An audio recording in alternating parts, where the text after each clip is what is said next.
Hello students, तो आज की इस वीडियो में हम लोग डिस्कस करेंगे पिग्मेलियन, जो जीबी शो द्वारा लिखा गया एक ग्रेटेस्ट प्ले है। दोस्तों, सबसे पहले जानते हैं कि जीबी शो जो थे एक फेमस आयरिश ड्रामाटिस्ट थे, राइटर थे, सटायरिस्ट थे और यहाँ तक कि एक थिंकर भी थे। ठीक है दोस्तों, ये जीबी शो जो थे 19वीं और 20वीं सदी के महानतम नाटककारों में से एक माने जाते थे। शो का जो लेखन सामाजिक मुद्दों पर होता था, व्यंग और मानवीय संवेदनाओं से भरपूर होता था।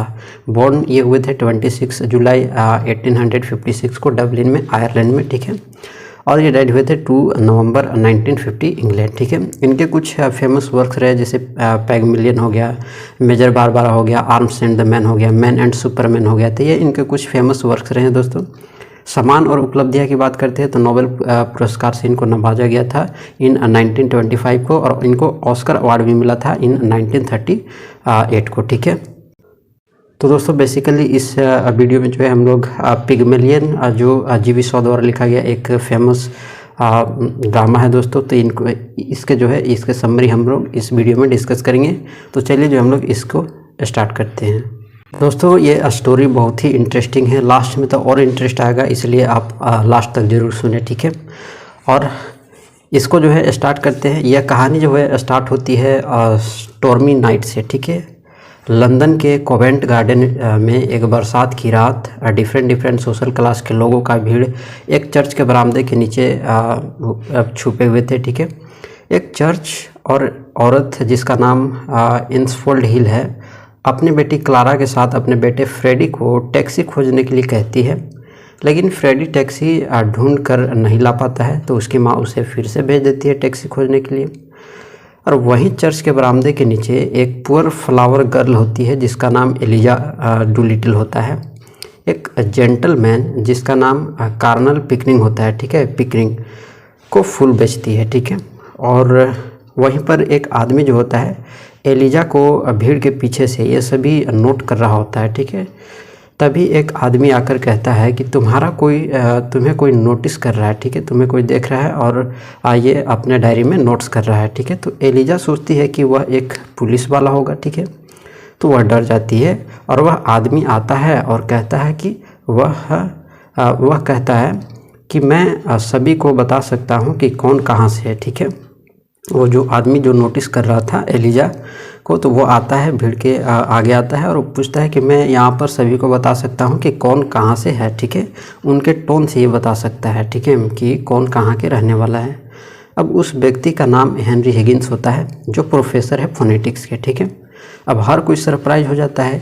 एलिजा सोचती है कि वह एक पुलिस वाला है जो उसे मुसीबत में डालने की कोशिश कर रहा है, और जोर देकर कहती है कि वह एक अच्छी लड़की है।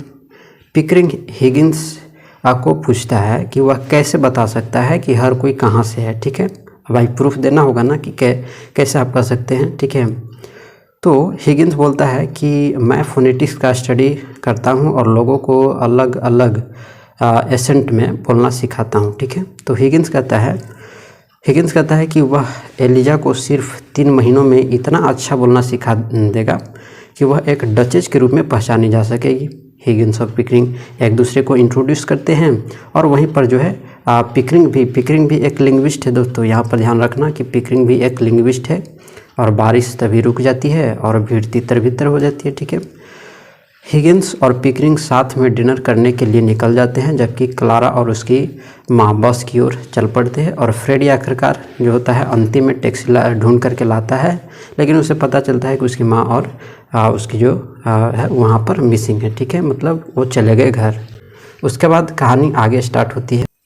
तो वो फ्रेडी देखता है कि उसकी जो फैमिली थी वहाँ पर नहीं थी। अब अगली सुबह हिगिंस के घर पर प्रैक्टिकल रूम में हिगिंस पिकरिंग को सभी चीज़ें दिखा रहा था। भाषण रिकॉर्ड करने का जो होता है मशीन है ना, स्टडी करने के लिए साइंटिफिक मशीन जो है वो दिखा रहा था हिगिंस पिकरिंग को। ठीक है, तभी एलिजा हिगिंस के घर पर आती है और हिगिंस से कहती है कि वह मुझे लेसन दे, मतलब वो बोलना सिखा दे। ठीक है, और मैं इसके बदले पैसे दूंगी ताकि वह एक अच्छे तरीके से बात करना सीखे और एक अच्छी नौकरी पा सके। अब हिगिंस उस लड़की का मजाक उड़ाने लगता है और कहता है कि तुम मुझे पैसे दोगी, फीस ज़्यादा है मेरी, तुम नहीं दे पाओगी। तभी जो है पिकरिंग आगे आता है और हिगिंस से शर्त लगाता है कि वह एलिजा को अच्छा बोलना नहीं सिखा सकता। ठीक है, अब दोनों में शर्त लग जाती है। अब हिगिंस का यह शर्त स्वीकार कर लेता है। हिगिंस जो है यह शर्त स्वीकार कर लेता है और अपनी नौकरानी पियर्स को नहलाने और अच्छे कपड़े पहनाने के लिए कहती है, लेकिन एलिजा भी इसका विरोध करती है और शर्त में भाग लेने से इनकार कर देती है। तभी मेड एलिजा को उसको अकेले में ले जा करके बात करने के लिए ले जाती है और इसी बीच एलिजा के पिता अल्फ्रेड डूलिटल जो है वहाँ पर आ जाते हैं। ठीक है, और हिगिंस के घर आते हैं और वह कहते हैं कि उन्होंने अपनी बेटी को महीनों से नहीं देखा है। यह तो खबर मुझे एक टैक्सी ड्राइवर ने दिया कि मेरी बेटी जो है आपके घर है। तो हिगिंस बोलता है कि एलिजा यहीं पर है, चाहे तो आप इसे ले जा सकते हैं। लेकिन एलिजा का बाप थोड़ा पियक्कड़ था ना, शराब वराब पीता था, तो बोला कि नहीं, इसे आप ही रख लीजिए, बस मुझे 5 पाउंड दे दें। ठीक है, अब इस पर जो है हिगिंस और पिकरिंग गुस्सा करते हैं कि भाई कैसा बाप है तू जो अपने बेटी को पैसे के लिए बेच रहा है। ठीक है, तो थोड़ा सा जो है वो इसका विरोध करते हैं दोनों, लेकिन फिर बाद में जो है ये जो हिगिंस होता है उसको 5 पाउंड दे देता है। ठीक है ना, तो दे देता है। तो जब एलिजा के पिता वहाँ से जा रहे होते हैं तभी वो एलिजा से टकरा जाते हैं। ठीक है, और टकरा जाते हैं तो उनके जो एलिजा के जो पिताजी थे, ठीक है, अल्फ्रेड डूलिटल, वो अपने बेटी को पहचान नहीं पाते हैं क्योंकि वो एक अच्छी ड्रेस पहनी हुई थी। ठीक है, और जब टकराते हैं तो अल्फ्रेड डूलिटल जो होते हैं उसको मिसेस मिस कहती है। ठीक है, मिस कह करके आगे जाते हैं, थोड़ा बहस हो जाती है। ठीक है, और आगे चले जाते हैं। ठीक है, उसके बाद कहानी आगे शुरू होती है। अब कुछ महीनों के बाद हेनरी हिगिंस की माँ मिसेस हिगिंस के घर पर कुछ मेहमान आए हुए होते हैं। तभी हिगिंस आता है और उसे एलिजा के बारे में बताता है और चाहता है कि एलिजा मिसेस हिगिंस और उसके दोस्तों के साथ बैठे और अच्छा व्यवहार करे, ताकि वो टेस्ट कर सके कि वो जो सिखाया है, ठीक है, हिगिंस जो सिखाया है एलिजा को, उसका यूज कर पाती है या नहीं, या पहले जैसी ही है। ठीक है, तो फ्रेडी भी वहाँ आया हुआ होता है। जैसे ही जो उनके मिसेस हिगिंस के जो दोस्त थी इंसफोर्ड हिल्स, वहाँ से चले जाते हैं, तो फ्रेडी कहता है कि वह एलिजा से फिर कभी मिलेगा। ठीक है, मिलना चाहेगा। अब हिगिंस अपनी माँ से पूछता है कि क्या एलिजा अभी एलिजिबल नहीं हुई है, तो वो कहती है कि नहीं, अब तो अपने जब वहाँ पर जो दोस्त आए हुए थे मिसेस हिगिंस के, तो ये तो शुरू में ठीक बात करती है, लेकिन फिर बात जो है अपने फ्लावर वाला जो लैंग्वेज होता है वो अपना पकड़ लेती है। ठीक है, तो अभी इसका मतलब हुआ कि अभी जो है वो पूरी तरह से सीखी नहीं है। ठीक है, पूरी तरह से एलिजिबल नहीं हुई है। ठीक है, एलिजिबल नहीं हुई है।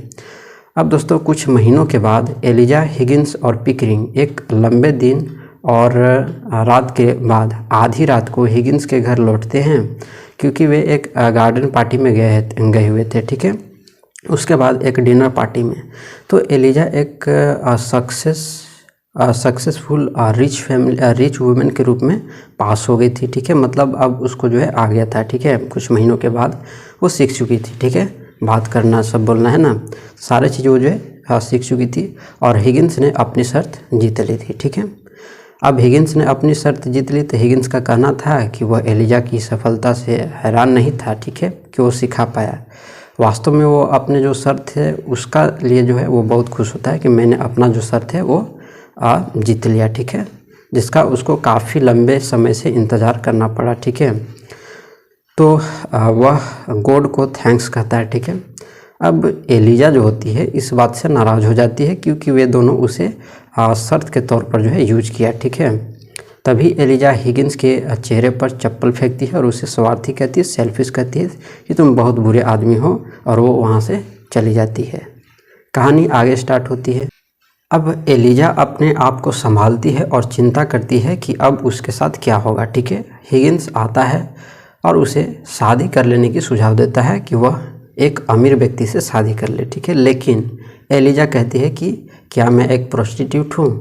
वह उसके द्वारा दिए गए सम्मान, जो कपड़े जो वो दिया था पहनने के लिए, जो है वो दे देना चाहता है ताकि वो यहाँ से जाए तो उसे कर्ज के रूप में न लगे। ठीक है, तो वहाँ से गुस्से में चली जाती हैं। अब अगले दिन मिसेस हिगिंस अपने ड्राइंग रूम में बैठी हुई थी जब उनकी नौकरानी ने उन्हें बताया कि हिगिंस और पिकरिंग पुलिस को बुला रहे हैं। ठीक है, तो मिसेस हिगिंस ने नौकरानी से कहा कि ऊपर जाकर एलिजा को यह बता दे, लेकिन उसे नीचे ना आने के लिए कहे। ठीक है, अब हिगिंस कमरे में आता है और अपनी माँ को बताता है कि एलिजा भाग गई। अब मिसेस हिगिंस कहती है कि एलिजा को जब भी वो चाहे वो घर छोड़कर जा सकती है, वो कौन सा प्रॉपर्टी है, ठीक है, उसका जब मन करेगा तब वो जा सकती है, इसमें तुम इतना टेंशन क्यों ले रहे हो। ठीक है, तो पिकरिंग अंदर आता है और उसे ये सब बात बता देता है कि मैंने ये सभी बातें जो है पुलिस को नोटिस कर दिया है। ठीक है, अब नौकरानी जो होती है वो आती है और कहती है कि एक जेंटलमैन जो है दरवाजे पर है। एक्चुअली में वो जेंटलमैन जो होते हैं वो अल्फ्रेड डूलिटल होते हैं। ठीक है, तो अल्फ्रेड डूलिटल आता है और वह हिगिंस पर गुस्सा करता है। अब भाई क्यों कर रहा है, तो वो इसलिए करता है चूँकि वो जो है उसके द्वारा जो पैसे दिए गए थे और वो जो जाने से पहले जो उसको कहा था कि इंग्लैंड के जो है ये एक जेंटलमैन है, मोरलिस्ट व्यक्ति है, तो उसके लिए जो है उसके पास बहुत सारे लोग आते थे और उसे पैसा मांगते थे। पहले समय में क्या होता था कि ये थोड़ा पीता होता था, तो ये किसी से पैसा मांगता था, लेकिन आए दिन जो है इसको जो है इससे कोई पैसा मांगने आ रहा है। ठीक है, एक्चुअली में होता क्या है कि अल्फ्रेड जब हिगिंस के घर जाता है, ठीक है, तो अल्फ्रेड को यह नहीं पता होता है कि उसकी बेटी मिसिंग है, क्योंकि कुछ समय पहले ही हिगिंस ने इसे इंग्लैंड के मोरलिस्ट व्यक्ति के रूप में जो है कहा था। ठीक है, तो जिसकी वजह से एक बहुत बड़े व्यक्ति ने, ठीक है, जिनका नाम था एलिजरा डी वन ऑफ एलर, ठीक है, तो उन्होंने जाते जाते, ठीक है, अपने बहुत सारे प्रॉपर्टी जो है इनके नाम कर दिए थे। ठीक है, अब ये सब हिगिंस की वजह से हुआ है। ठीक है, तो मिस्टर डूलिटल जो है, ठीक है, यानी अल्फ्रेड डूलिटल एक अमीर आदमी बन गया। तो पहले तो यह एक फ्री आदमी था, पर अब लोग उससे हमेशा पैसा मांगते रहते हैं, इसलिए वह हिगिंस पर जो है ये गुस्सा है कि ऐसी लाइफ तुमने मुझे क्यों दी। ठीक है, लेकिन अब क्वेश्चन है कि एलिजा गई तो गई कहाँ। ठीक है, अब उसकी माँ बोलती है, हिगिंस की माँ, ठीक है, क्या बोलती है कि वह मेरे पास है, ऊपर है, ऊपरे वाले कमरे में जो है वो है, क्योंकि तुमने उसका बहुत दिल दुखाया है, जैसा जैसा तुमने कहा था वैसा वैसा बेचारी की है, तो तुमने बहुत बुरा उसके साथ व्यवहार किया है, इसलिए वो तुमसे बहुत गुस्सा है। अब एलिजा आती है और हिगिंस को इग्नोर करती है और पिकरिंग को थैंक्स बोलती है। ठीक है, अब क्यों, क्योंकि पिकरिंग ने उस पर ज़्यादा मेहनत किया है, उससे प्यार से बातें की है। ठीक है, कारण यह है कि पिकरिंग जो था वो अच्छे बर्ताव वाला स्वभाव वाला व्यक्ति था, उससे अच्छे बर्ताव से बात किया करता था। ठीक है, इसलिए जो है वो हिगिंस को इग्नोर करती है और पिकरिंग को थैंक्स बोलती है। अब पिकरिंग बोलता है कि ठीक है, हिगिंस को भी माफ़ कर दो, ठीक है, और वापस चलो हिगिंस के घर पर। लेकिन एलिजा नहीं जाती है। ठीक है, वह हिगिंस की और ऐसी बर्ताव जो है बिहेवियर वो देखना नहीं चाहती है। अब इधर एलिजा के पिता दूसरी शादी कर रहे होते हैं, तो वह अपने बेटी को साथ ले जाने आए होते हैं। ठीक है, अब हिगिंस की माँ, ठीक है, बोलती है कि मैं भी इस शादी में जो है आऊँगी, और इस समय पर सभी चले गए तो हिगिंस और एलिजा जो है दोनों अकेले होते हैं।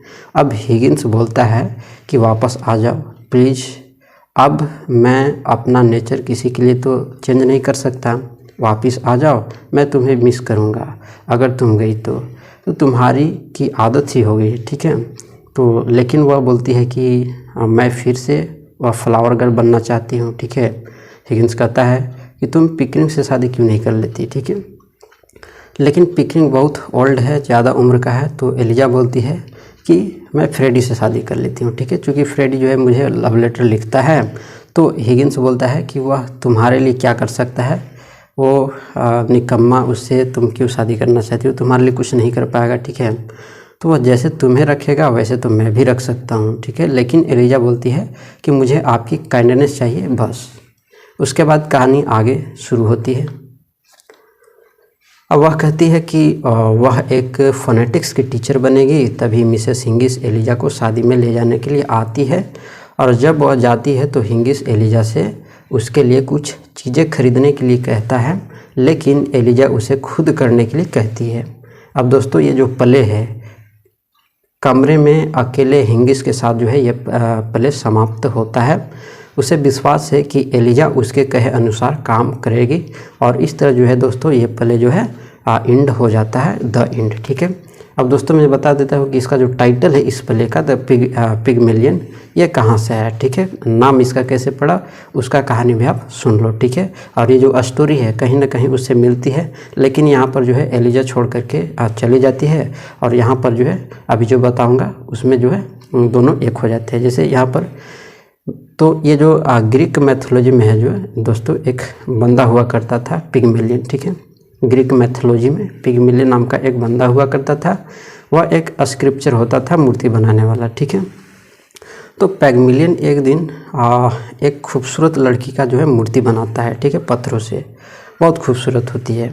और जब वह मूर्ति बनाकर तैयार होती है तो पिगमेलियन जो है उस मूर्ति से प्यार कर बैठता है। ठीक है, चूँकि वह मूर्ति बहुत देखने में सुंदर था तो उससे प्यार हो जाता है। तो पिगमेलियन जो होता है वो गॉड ऑफ लव से दुआ करता है कि इस मूर्ति को जिंदा कर दो। ठीक है, तो पिगमेलियन की दुआ जो है वो तथास्तु हो जाती है। ठीक है, तथास्तु हो जाती है और वह मूर्ति जिंदा हो जाती है और पिगमेलियन को उसका प्यार जो है मिल जाता है।